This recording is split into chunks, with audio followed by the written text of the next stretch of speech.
Cúbreme, abrázame y escóndeme bajo tus alas, oh Señor. Cúbreme, abrázame y escóndeme bajo tus alas, oh Señor. No me dejes ir, deja que sienta de tu gracia y de tu amor.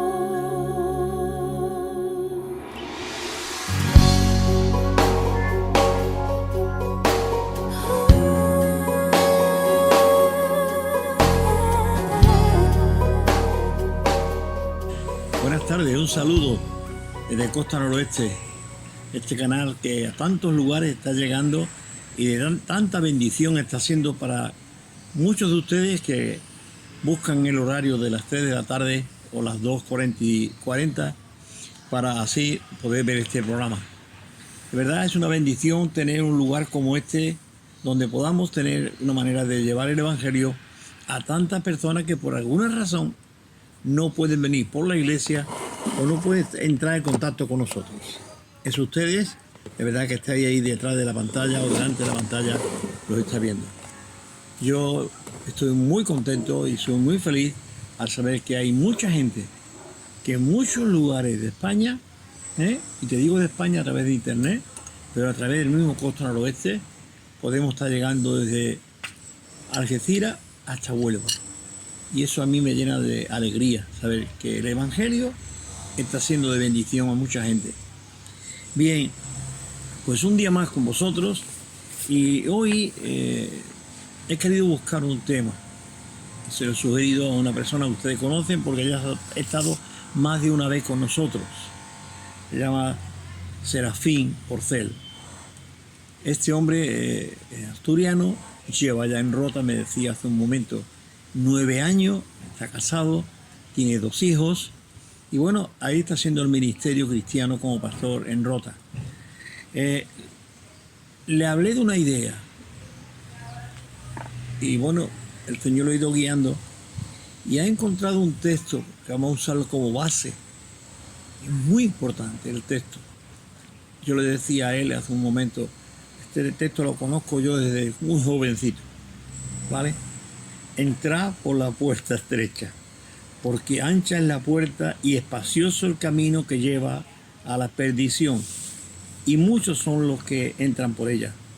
Porque estrecha es la puerta y angosto el camino que lleva a la vida, y pocos son los que lo hallan. Mateo 7, 13 y 14. Si tiene tu Biblia a mano, cógela y puede ir verificando los textos que vamos citando. Pues paso a presentarle a Serafín. Pues Serafín, muchas gracias por atender a esta voz de emergencia, como siempre ocurre en estas cosas, porque no siempre tenemos el tiempo, pero bueno, gracias a Dios ha buscado el tiempo y estamos contigo. Gracias por venir. Pepe, es un placer, como siempre, estar contigo y con todas las personas que cada semana acompañan este programa. Así que es un placer, estoy encantado. Además, hoy Reilly nos ha preparado un café maravilloso, más no puedo pedir. Bien, hoy estamos con el café. Creo que es una hora de tomar café, ¿vale? Bien, Serafín, el tema es amplio. Tú me decías antes algo que me llamó la atención y me ha gustado la idea. De un camino estrecho y tosco a aquella serie famosa que quizá nuestros amigos, los más mayorcitos y menos mayorcitos pueden recordar, Autopista hasta el cielo, ¿verdad? Sí, así es. La semana pasada, mientras charlábamos y preparábamos un poquito el programa de hoy, pues me vino esta imagen de esa serie de televisión de los años 80, ¿no? Creo que por ahí la emitían. Autopista hacia el cielo, y pensaba, qué fácil es para el ser humano querer llegar fácilmente al cielo. Qué bonito, ¿no? Qué idílico es para el ser humano la idea de poder alcanzar algo tan hermoso como es la vida eterna, la salvación, el estar con el Señor disfrutando de sus bendiciones eternas de manera sencilla y fácil, es decir, por la autopista. Por la autopista. Donde hay muchos carriles, cada uno lleva el que cree que le va a llevar al sitio. Eso es. Y ha dejado al lado un camino quizás tosco, pero seguro, ¿no? Bueno, el texto que hemos leído, que nos sirve como base, nos habla de un camino que tal vez para muchos no sea atractivo, y pase quizás desapercibido, porque es estrecho y no es el camino que nos han enseñado o que nos gustaría transitar. Pero si somos honestos y somos fieles a lo que dice la Biblia, es el único camino que nos lleva a la vida eterna, a la salvación. Y entramos un poco al tema. Yo te decía, cuando hablábamos otro día por teléfono, para preparar un poco el guión, ¿dónde ha empezado la desviación o la autocomplacencia de creernos buenos, quizás no santos, pero buenos y buena gente y con derecho a ir al cielo si es que existe? Mira, hay quien no cree que el cielo existe, pero si existe un cielo, yo creo que por mi manera de vivir y por lo que me han enseñado, yo voy camino al cielo. Sí, ¿dónde empieza esta desviación o esta deformación, vamos a llamarlo, espiritual? Bueno, valiendo la redundancia, esto empieza en el principio, en el origen. El ser humano siempre ha tenido esa inquietud, esa búsqueda de lo eterno, esa búsqueda del más allá, ¿no? Pero es en el mismo nacimiento de la Iglesia, en los primeros años de la Iglesia, donde ya empezamos a ver, y eso lo encontramos en el Nuevo Testamento, en las epístolas de los escritores del Nuevo Testamento, encontramos ya esa confrontación. Es decir, el mensaje del Evangelio es claro. Solamente por medio de Cristo, de la fe en su sacrificio expiatorio en la cruz y el arrepentimiento de pecados, recibimos la gracia de ser salvos. ¿Qué sucede? Que ya desde el principio, pues claro, a la Iglesia van llegando judíos, gentiles, de diferentes contextos, diferentes trasfondos religiosos también, y vienen con sus ideas. Ideas paganas, ideas espiritistas, ideas ocultistas, ideas religiosas de sus propios lugares de origen, que empiezan a mezclarse con las enseñanzas apostólicas y, tristemente, ahí mismo ya la Iglesia debe empezar a marcar territorio. Y cuando hablo de la Iglesia no hablo de una institución, hablo de los primeros discípulos, de la Iglesia primitiva, hombres y mujeres que testigos presenciales de la vida y obra de Jesús y los que vinieron después. Y los apóstoles pues tuvieron que confrontar esas ideas que al final van al mismo objetivo, tienen una misma, un mismo objetivo, y es el de desviar al ser humano de la salvación. La meta es clara: que el hombre crea que es salvo, pero sin serlo. Y esto lo vemos ya desde el origen. De hecho, el apóstol Pablo, en sus diferentes epístolas, lo vemos en Hechos, cómo confronta a un tal mago Bar Jesús. Después vemos cómo ya se confronta el gnosticismo, que es una secta del siglo I, el apóstol Juan, Judas, el apóstol Pedro, Pablo a los colosenses, a los corintios, también las epístolas pastorales a Timoteo, le enseña a cómo confrontar con el evangelio de Jesús este tipo de ideas, ¿no? de doctrinas que atentan contra el camino de salvación, porque atentan contra la naturaleza de Jesús, atentan contra el origen y el motivo por el cual Jesús vino a la tierra. ¿Es un placebo religioso? Sí, es una forma de autoengañarnos, para no transitar por ese camino estrecho, para hacernos creer que estamos a cuentas con Dios, que hemos recibido la salvación de nuestras almas y la eternidad, cuando en realidad no es así. No es así. Porque seguir a Jesús tiene un precio, y Él lo dijo.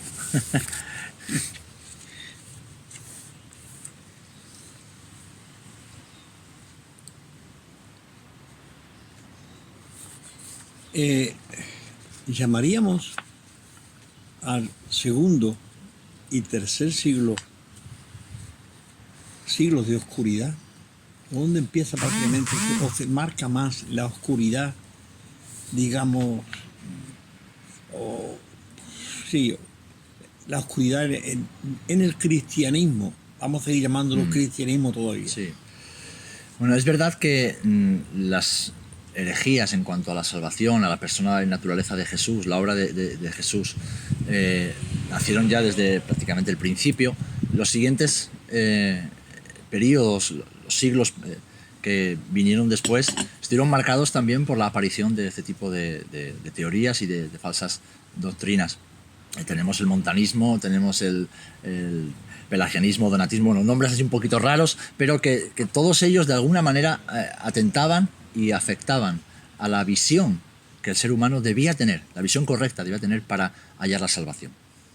Ahora, el cambio drástico, por así decir, ese giro ya que introdujo al cristianismo, a la cristiandad, como queramos llamarlo, en siglos, hablamos de un milenio, y más de oscuridad, de oscurantismo, fue cuando en el siglo IV el cristianismo, que hasta ese momento había sido una religión perseguida por los emperadores con mayor o menor intensidad, emperadores romanos me refiero, pasa a convertirse con el emperador Constantino en la religión oficial del Estado. ¿Qué sucede? Que cuando algo pasa de perseguido a preponderante, se puede convertir en perseguidor. ¿Por qué? Porque al final el cristianismo empezó a adoptar, ¿no? La Iglesia empezó a absorber, asimilar costumbres que venían del paganismo, tradiciones y ritos religiosos provenientes del paganismo y del sincretismo religioso del panteón romano, lo cual hizo que las verdades del Evangelio y sobre todo las verdades en cuanto a la salvación se fueran diluyendo para dar paso a tradiciones, y como los que vivimos en España y hemos nacido y crecido en un ambiente mayoritariamente católico, apostólico, romano, sabemos que la tradición se equipara a la Sagrada Escritura. Los mandamientos de hombres que Jesús denunciaba en los religiosos de su época están a la altura de lo que la Biblia enseña. Y evidentemente esto ha traído no solamente confusión, sino mentiras en los corazones de las personas, porque se les enseña que para hallar la salvación deben hacer o vivir o creer cosas que contradicen la Biblia y por lo tanto les impiden entrar en ese camino de salvación y transitar por el camino angosto. Cuando dice en contra de las Escrituras, dice, estamos en contra de las doctrinas y de las declaraciones que Jesús, el Hijo de Dios, hizo. Eso es. Sí. Eso es. ¿Cómo se explica que la Iglesia, vamos a llamarla, ya que tú lo has mencionado, la Iglesia católica, estuviese en contra de la doctrina de Jesús, enseñando ideas que ni pasó por la mente de Jesús, vamos a decirlo? Bueno, evidentemente ese es un tema muy amplio para debatir y discutir, y hay material extensísimo en cuanto a ello. Pero creo que uno de los aspectos fundamentales es precisamente el mezclar el Evangelio, la religión, con la política, con los asuntos del hombre, con el utilizar, como sucedió, la religión como una herramienta de poder y de manipulación de las masas. Bien, ¿Vale? bien. Eso lo hemos ido viendo y lo seguimos viendo a día de hoy con otras muchas religiones de diferentes tipos, ¿no? Entonces, ¿qué sucede? Que al final cuando mezclas, y quiero que se me entienda, lo humano y lo divino, porque Jesús era hombre y era Dios, pero él, como hombre, vivió lo que tenía que cumplir como Dios. Entonces, él no usó su divinidad, como dice en Filipenses capítulo 2, como algo para aprovecharse de ello y hacer cosas que... No, él usó su divinidad para despojarse de esos derechos y caminar como hombre para que ahora nosotros pudiéramos tener esa relación con el Padre y ser salvos.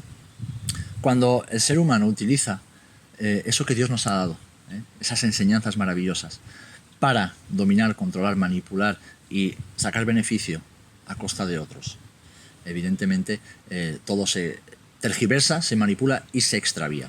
Y eso es lo que pasó con otras muchas connotaciones y más implicaciones con el tema del mensaje de salvación, el Evangelio, las enseñanzas sencillas de Jesús y cómo fueron derivando en otra serie de enseñanzas que nada tienen que ver con las propias de Jesús. Unido a esto, y ya termino, la ignorancia. Promover la ignorancia. Promover la ignorancia entre el pueblo. Es muy fácil engañar a alguien que no sabe de lo que le estás hablando. Perfecto. Es muy fácil engañar a alguien que no sabe de lo que estás hablando. Por eso, y es algo que mucha gente desconoce, pero es que durante siglos la Iglesia establecida prohibió la lectura de la Biblia y persiguió a quienes leían o a quienes compartían las Sagradas Escrituras.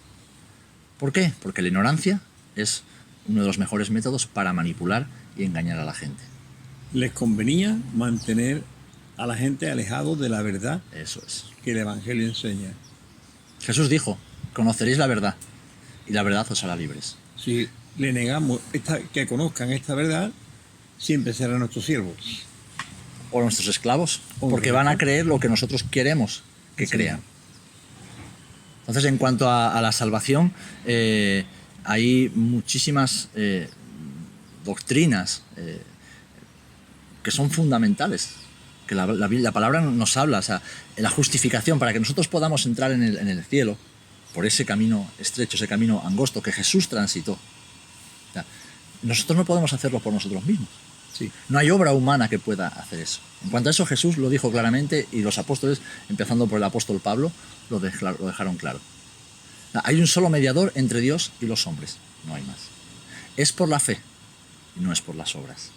O sea, por su obra hemos sido justificados. O sea, Dios nos reconoce como sus hijos cuando reconocemos el sacrificio de Jesús, cuando nos arrepentimos de nuestros pecados, porque según Romanos 3:23 todos somos pecadores sin excepción. Y para eso vino Cristo. O sea, de tal manera nos amó, o sea, que aun siendo pecadores, Él entregó su vida por nosotros. Pero esa justificación, ese acto de justificación, solamente Cristo puede ofrecerlo. Y por la fe, y con la fe, abrazamos ese acto. Se enseñó durante siglos que había otras muchas maneras de ser justificado. Por las obras, por las penitencias, por el cumplimiento de ciertos sacramentos.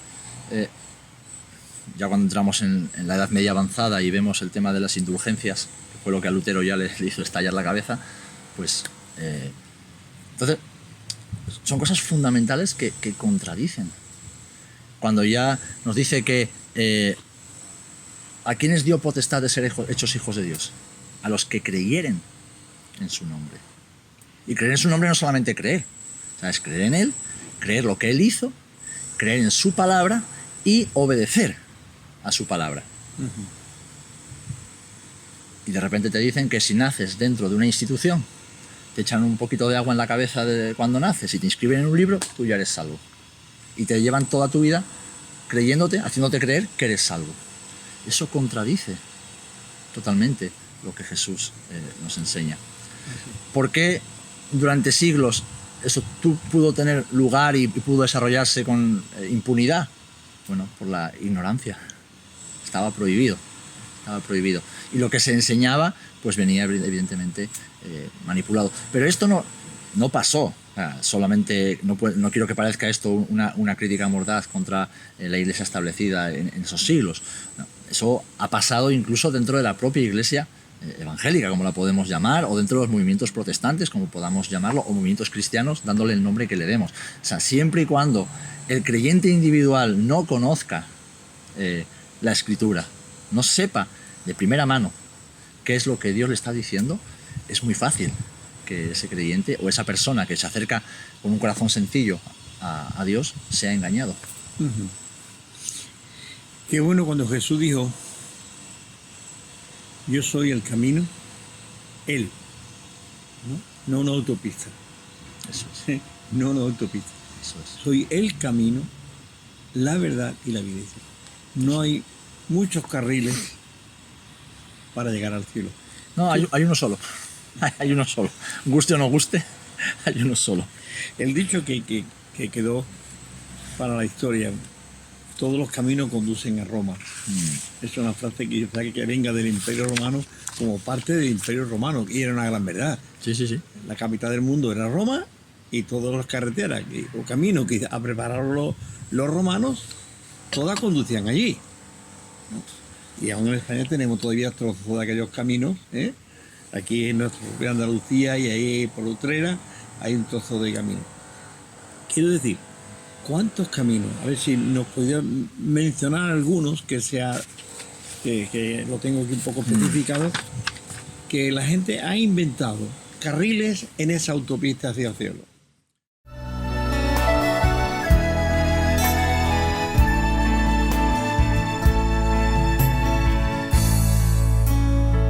Cuando el dueño de casa se levante de la mesa y cerrando la puerta se queden ustedes fuera, le tocarán diciendo: Señor, ábrenos la puerta. Pero él les dirá entonces: no sé quiénes son siquiera. No basta participar de su mesa, no basta alguna prédica intensa, no basta decir eres mi Señor a plaza llena, aunque hay muchos que lo intentan. Son muy pocos los que entran por la puerta estrecha.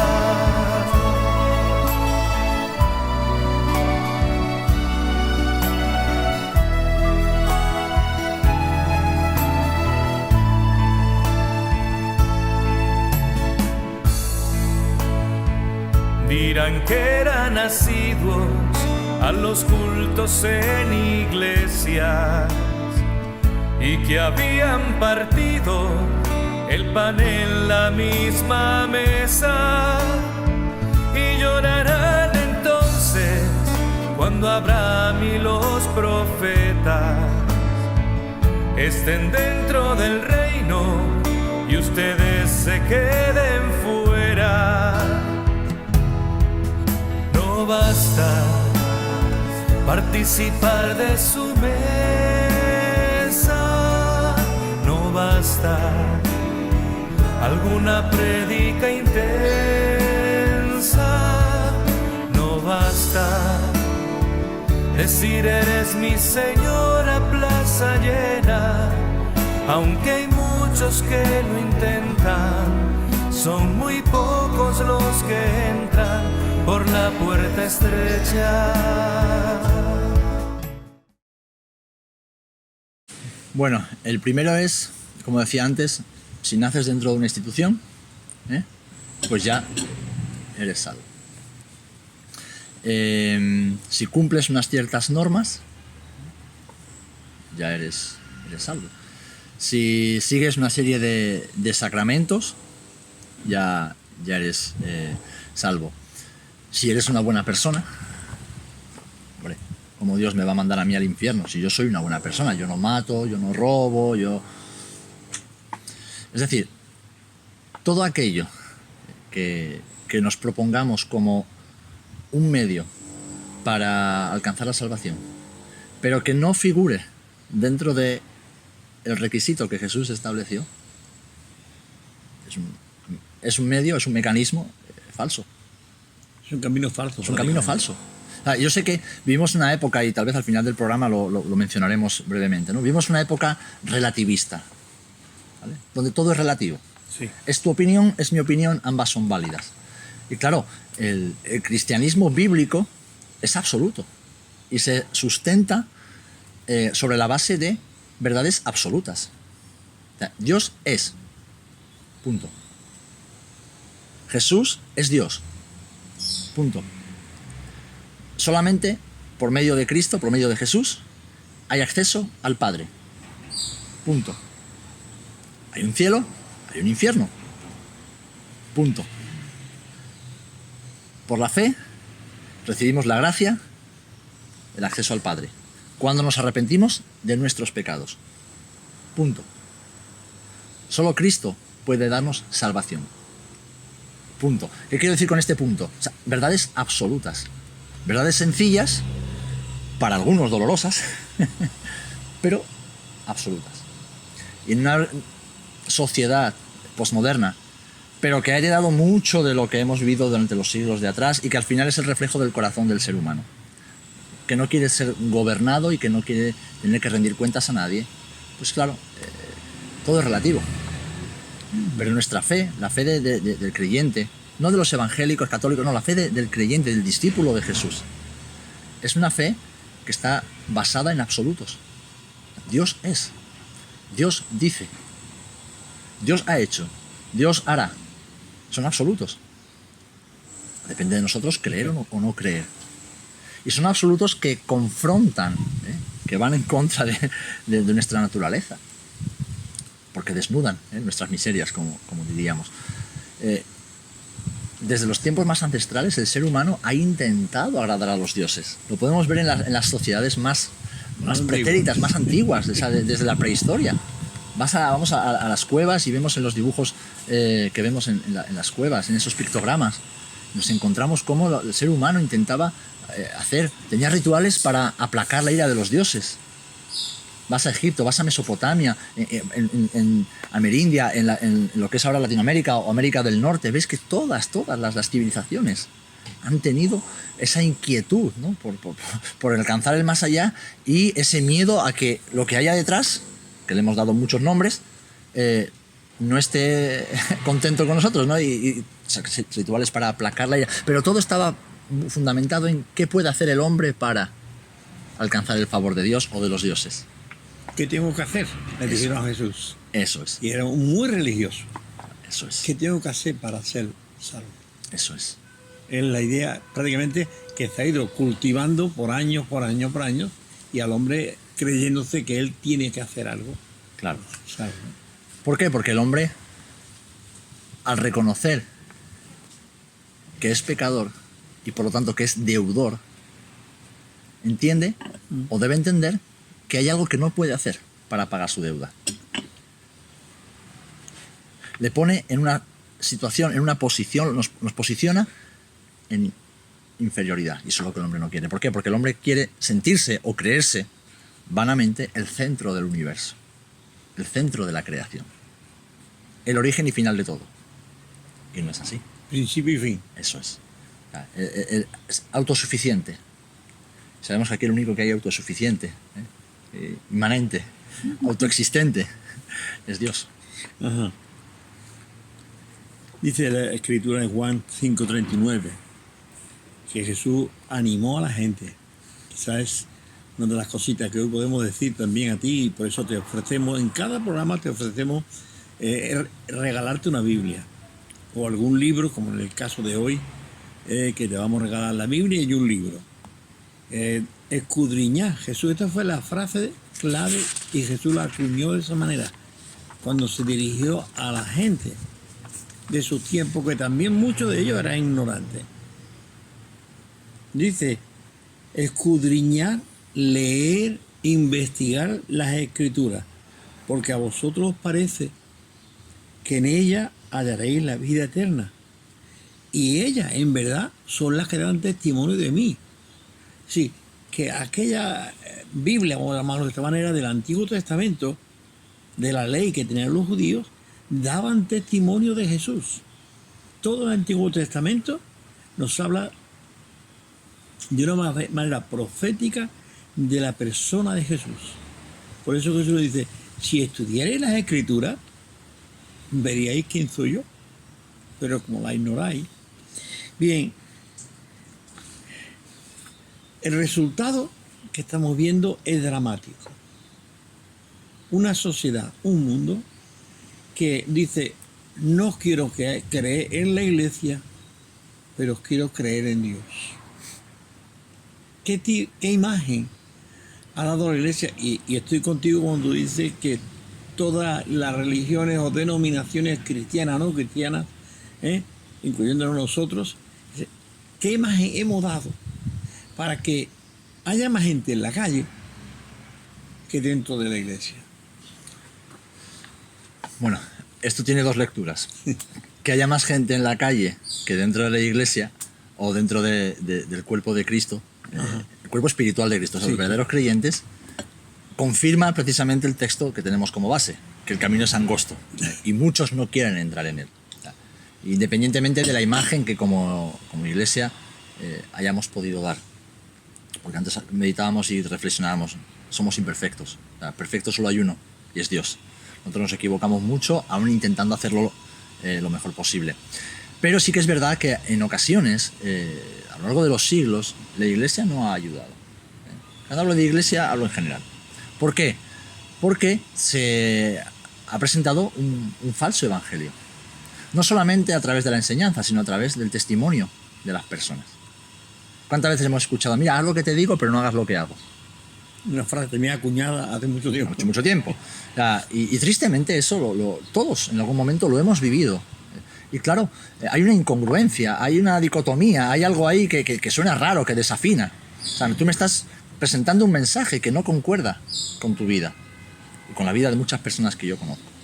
Pero claro, tú me estás presentando un mensaje que me dices que está en la Biblia, pero yo luego veo que en la práctica o en la aplicación o interpretación de eso que tú me enseñas, hay algo que genera mucha confusión y en ocasiones rechazo, unido al propio rechazo que el ser humano tiene hacia Dios, precisamente por ser Dios, y por no querer reconocerlo como soberano, como Señor. Pues claro, hace que muchos estén fuera. Pero en el tema que nos atañe, yo creo que fundamentalmente, si Jesús dijo que si hacemos su voluntad, si cumplimos sus mandamientos, somos sus discípulos, somos verdaderos hijos e hijas de Dios. Es decir, tenemos la salvación y la tenemos garantizada porque Él nos la garantiza. Pero eso, Jesús sigue en el siguiente versículo y dice, y conoceréis la verdad. Y esa verdad os hará libres. ¿Cuál es la verdad? Jesús dijo, yo soy la verdad. Y Jesús es el verbo encarnado, es la palabra encarnada. Es decir, que la palabra de Dios es la verdad. Jesús es la verdad. Jesús y la palabra son uno. Entonces, ¿a dónde tenemos que ir para realmente saber si somos salvos o no? ¿Y cómo debemos serlo en el caso de que no lo seamos aún? A Jesús, a la palabra, que es la verdad, esa verdad que nos hace libres. Y es la invitación que yo hago desde este programa tan maravilloso y que por tantos años está proclamando la verdad del Evangelio. No presentamos una iglesia, no presentamos una denominación, no presentamos una interpretación más, no, presentamos la Biblia, sencilla y llanamente. Esa misma Biblia que te confronta a ti, que me confronta a mí, que nos desafía muchas veces en nuestra propia razón, en nuestros esquemas y paradigmas mentales, pero esa verdad que nos ha hecho libres, que sabiendo que somos imperfectos, inmerecedores del perdón de Dios, que somos inmerecedores del amor de Dios, lo hemos recibido con los brazos abiertos, sabiendo que aun siendo inmerecedores, el Señor ha querido amarnos y ofrecernos ese perdón por medio de la fe, arrepentimiento de pecados y una gracia inmerecida. ¿A dónde nos lleva el cristianismo postmoderno? Después de tantos siglos de oscurantismo y con ese boom que produjo el Renacimiento, con la Reforma Protestante, con el desarrollo de las universidades y todo eso que ha llevado al ser humano al desarrollo científico, tecnológico, ideológico que tenemos en el día de hoy, creo que estamos, personalmente, y es una opinión nada más, llegando a un punto donde, de nuevo, el oscurantismo está entrando en los corazones. ¿Por qué? Ahora estamos rodeados de ideologías que nos quieren imponer a la fuerza. Pero es que el posmodernismo lo que está haciendo es llevando al ser humano al mundo de la subjetividad y de las emociones. Lo que yo percibo, lo que yo siento, lo que a mí me apetece, lo que yo creo, cómo yo veo el mundo. Entonces, cuando entramos en esa subjetividad, entramos en el relativismo y ya no hay absolutos. Entonces ya no hay moral. Y aquí entramos en otro tema que es cómo uno sabe lo que está bien y lo que está mal. Bueno, depende de cómo lo veas. Y claro, ya no vamos a la Biblia para que la Biblia, que es la palabra de Dios, que es la verdad, nos diga qué es lo que está bien y lo que está mal. Ya es como yo interpreto mi realidad para decidir si está bien o está mal. Por lo tanto, eso está afectando también a la Iglesia. Y esa libertad de pensamiento que todos debemos tener y de la que debemos disfrutar se está convirtiendo en un libertinaje, incluso dentro de la propia Iglesia como Iglesia universal. No estoy poniendo apellidos ni etiquetas, como la Iglesia, en el mundo de los creyentes, libertinaje. Bueno, yo pienso así, tú piensas así. ¿Está de acuerdo con lo que dice la Biblia? No, pero no importa, a mí me va bien pensar así. Y no me meto contigo, respeto tu libertad. Hay un grave peligro en eso. Sí. Hay un grave peligro en eso, porque eso aleja a las personas también de la salvación. Nosotros no interpretamos la Biblia en base a nuestras emociones. Debemos hacer que la Biblia nos interprete a nosotros, porque ella es la verdad. Ella es la que ha sido revelada por el Dios vivo que creó al ser humano y sabe cómo es el ser humano, y sabe lo que el ser humano necesita. Cuando, yendo un poco hacia atrás, cuando están los apóstoles ahí, estamos en la primera iglesia, vamos a llamarla, ¿no? Empezando. El Sanedrín coge a Pedro y a Juan y le instigaron, le amenazaron para que nunca más predicara en el nombre de Jesús. Y ellos dijeron, piensen ustedes, ¿hacerle caso a los hombres o hacerle caso a Dios? Entonces, y ahí sigue, porque no hay otro nombre debajo del cielo. Y se lo diste a lo que tenían, como diríamos, la religión cogida por el mango. Es decir, lo que nosotros decimos es la absoluta verdad. Él dijo, no hay otro nombre debajo del cielo, sino el nombre de aquel crucificado, que habéis crucificado. Ese, y por ese nombre, ¿no? Porque no hay otro nombre debajo del cielo dado a los hombres para su salvo. Sí, ¿qué les va a quedar esto, Serafín, de este posmodernismo que tenemos hoy en la calle? Bueno, el posmodernismo se sustenta en una base muy amplia, pero muy frágil, y es la sociedad de consumo y de bienestar. Entonces, mientras tengamos la barriga llena, podamos salir, podamos disfrutar, podamos estar entretenidos, pues no tenemos cosas importantes de qué pensar, ni de qué preocuparnos.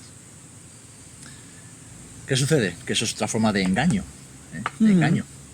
Y el posmodernismo dentro de la Iglesia también ha calado profundamente en ese sentido. ¿Qué camino angosto? Dios es bueno. Yo soy su hijo, yo hago lo que creo conveniente y como soy su hijo, Dios me va a bendecir. No, perdona, Dios no bendice lo que no aprueba y Dios no aprueba lo que no sale de su palabra. Entonces nos autoengañamos viviendo en una sociedad de bienestar, una sociedad hedonista, una sociedad que nos entretiene constantemente para casi como cauterizar nuestra conciencia, cauterizar nuestra mente. Es todo para mí es la Roma de hace 2000 años, pero moderna. Pan y circo. Y mientras hay pan y circo, unos pocos se enriquecen, hacen lo que bien les parece y las masas se mueren de hambre. Y en este caso no es hambre física, es hambre espiritual. Y tristemente incluso dentro de la Iglesia.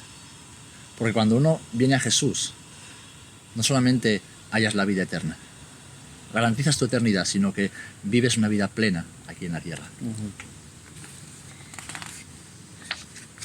Cuando el profeta habla, dice que llamaréis a lo bueno malo y a lo malo bueno.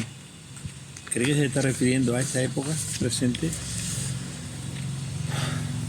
¿O esto ha sido en toda la época? Posiblemente esa profecía tenga diferentes dimensiones. Y él está seguramente hablando a lo que él creía que iba a venir en los siguientes años o siglos. Pero es algo que ha ido sucediéndose. La historia de la humanidad es cíclica. Se repiten patrones, se repiten ciclos, se repiten épocas de formas diferentes, de maneras distintas. Pero el ser humano, en mayor o menor medida, siempre ha llamado a lo bueno malo y a lo malo bueno. ¿Qué sucede? Que ahora, con la globalización, está todo mucho más extendido. Tú recuerdas, y es un ejemplo muy ridículo, ¿no? Pero hace 20, 30 años, cada país más o menos tenía su propia forma de vestir, su propia cultura culinaria, su propio estilo. Todo eso se está perdiendo. Con la globalización, con Internet, o sea, al final tú vas a muchos países del mundo donde había su propia cultura, y de repente ves que todo el mundo viste igual, que todo el mundo ve las mismas series, que todo el mundo lleva los mismos coches, que todo el mundo come lo mismo. Entonces, ¿qué sucede? Que ahora ese a lo malo llamaréis bueno, más gente lo está pensando. ¿Por qué? Porque el sistema que contradice las verdades de Dios se extiende con el sistema globalista. Se extiende por todo el mundo. Alcanza a más millones de personas, cuando antes podía estar localizado en diferentes lugares. Incluso dentro del mismo país teníamos las distintas regiones, y le llamábamos así, regiones, hoy tiene otro nombre, regiones, y su traje pintoresco, y su comida pintoresca. ¿Qué era la comida especial en Asturias? Era la fabada, ¿no? Sí, oye, en Andalucía vamos a decir que fuera el gazpacho, por ejemplo. Por ejemplo. Sí. Oye, y ningún asturiano haría un gazpacho allí, porque allí haría su fabada. Entonces, realmente, creo que todo esto nos está llevando a eso, es decir, a una confusión mental que el hombre no tiene hoy nada donde agarrarse. Con el posmodernismo dentro de la Iglesia estamos alcanzando el mismo resultado terrible, dramático, que lo que hemos hablado hace unos minutos. Sí. ¿Por qué? Porque millones de personas creen que son salvas porque se sienten bien dentro de la Iglesia, pero en realidad sus vidas no han cambiado, no han sido transformadas por el arrepentimiento y el poder de Dios en sus vidas. Vamos a ir terminando porque el tiempo, Sí. tú sabes, esto corre más que... vamos a decirle a la gente, dile a la gente que nos están viendo, estos amigos que fielmente nos ven toda la semana, dile en varios minutos, muy cortos, si están buscando a Dios, dile cuál es la clave. Bueno, es una muy buena pregunta, Pepe. Hubo un momento en que alguien en la Escritura buscaba a Dios. Y la respuesta que le dieron, dice, mira, para encontrarle tienes que creerle que le hay. Es decir, lo primero que tenemos que creer, queridos amigos, es que Dios existe. Sin esa base, estamos caminando en el vacío. Y después, pensar esto. Tú crees que Dios existe. Y Dios lleva, desde antes de que nacieras, mirándote, pensando en ti, teniendo un plan bueno, teniendo buenas ideas, teniendo buenos propósitos para tu vida. Y eso también tienes que creerlo. Y lo último que te diría, después de creer que Dios existe y creer que Dios tiene un buen plan para ti, es que el Jesús del que estamos hablando no es un personaje histórico que ha quedado ahí en los anales del tiempo. Es una persona, que es Dios, pero es una persona real, que quiere presentarte algo que tal vez nunca hayas conocido y siempre has buscado. Y es a Dios como Padre. Somos una generación huérfana, porque hay muchos hogares donde los padres están físicamente, pero no están emocionalmente, no están para sus familias. Y hay una búsqueda. Yo no sé si es tu caso y no sé si estoy hablando para alguien en concreto, pero busca en Jesús ese camino que te lleva al Padre. Ese Padre que siempre has buscado, ese Padre que todos necesitamos y ese Padre que nos espera con los brazos abiertos. Hay que arrepentirse, claro, porque todos somos pecadores. Mira, el que te está hablando es el más pecador de todos los hombres. Como diríamos aquí en esta parte del mundo, fallo más que una escopeta feria. Pero Dios es tan bueno, es tan misericordioso, es tan paciente, que cada día me da una nueva oportunidad y es la oportunidad que te quiere dar a ti que nos estás viendo en este día. Pues querido amigo, ya lo habéis escuchado a Serafín. Creo que su experiencia pastoral y de guiar una iglesia y de hablar con cientos o miles de personas tiene base como para decirte lo que te has dicho. Bien, yo quisiera, como le decía antes, regalarte la Biblia. Hoy no tengo aquí en la mano una Biblia, pero tengo un libro que en sí te estamos regalando junto con la Biblia. La Biblia para que tú creas, debes de leerla Dice el texto bíblico del apóstol Pablo que la fe viene por el oír y el oír la palabra de Dios. Es bueno que vaya por alguna iglesia y escuche la palabra. Es bueno que lea la Biblia y escuche la voz de Dios. Pero aparte de eso, yo te quiero regalar este librito, un bestseller realmente para mucha gente, más que un carpintero. Es un libro que ha ayudado a miles y miles de personas, de joven, de anciano, de adulto o de adolescente. Este librito lo tengo para ti. Como digo muchas veces, nada más que tengo un libro. Si lo quieres, llámame el primero y te lo llevarás. Porque solamente tengo este. Me regalaron una vez un montón de libros nuevos y lo que venían era prácticamente uno o dos de cada título. Así que este es el tuyo. Llámame. ¿Vale? Bien, dándote gracias, querido amigo, por estar ahí. Nuestro deseo de bendición para tu casa, para tu familia, para tus hijos. Si tienes algún tema que quieres que oremos por ellos, enfermedades, salud, de lo que sea, llámanos y oraremos por ti. Estamos preocupados por ti. Que Dios te bendiga y nos vemos la semana que viene con otro tema. No sé cuál va a salir, pero bueno, estamos buscando temas cada semana para traerte una bendición para ti. Que Dios te bendiga.